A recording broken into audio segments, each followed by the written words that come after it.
काही दिवसांपूर्वी माननीय आयुक्त तसेच आमचे जे कोण अधिकारी असतील यांनी पूर्ण गावात सर्वे केला होता. त्या अनुषंगाने सर्व जे एस-आय होते, सी-एस-आय होते यांना व्यवस्थित सूचना करण्यात आलेल्या होत्या, की कंत्राटदार काम करतोय तर त्याकडनं चांगले काम करून घ्यायची जबाबदारी आपली आहे. त्यामुळं त्यांना वेळोवेळी सूचना त्या संदर्भात माननीय आयुक्त यांनी केलेल्या होत्या. व त्यांना एक सांगितलं होतं, की काही दिवसात तुम्हाला वेळ देतो, त्या दिवसात तुम्ही इम्प्रूव्हमेंट दाखवा. तो त्या इम्प्रूव्हमेंट न दिसल्यामुळे माननीय आयुक्त यांनी काही दिवसांपूर्वी काही कर्मचाऱ्यांना, त्यात सी-एस-आय आहेत, त्यात एस-आय आहेत, काही मुकादम आहेत, यांना निलंबित केलेलं आहे. परंतु ती एक त्यांच्यासाठी एक अलार्मिंग सिच्युएशन आहे, की त्यांनी त्यांच्या कामामध्ये इम्प्रूव्हमेंट दाखवायची आहे.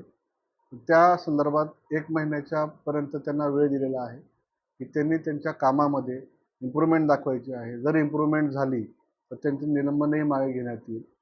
हे जर केलं तर एक गोष्ट होईल, की नागरिकांना स्वच्छता अनुभवायला मिळेल.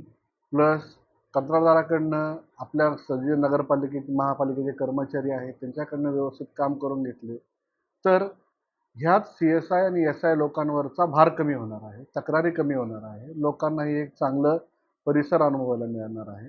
तर त्याकरताच हे पावलं माननीय आयुक्त व पूर्ण स्वच्छता विभागामार्फत राबवण्यात येणार आहे.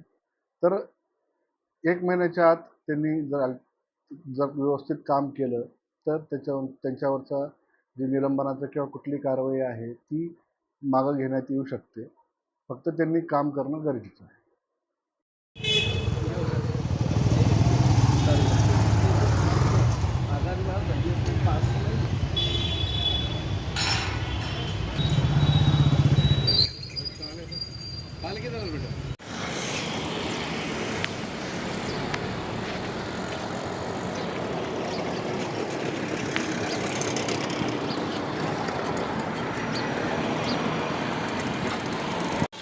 मला परत करावं लागणार. लोकमत बोललो की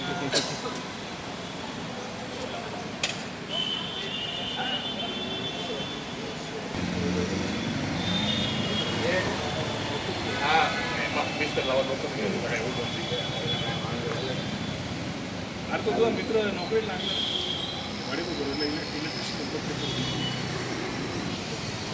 त्याच्या वडील बाहेरमध्ये त्यांचं छोटंसं दुकान आहे गाडी बरोबरला लेफ्ट साईड त्यांचा मुलगा इंजिनियर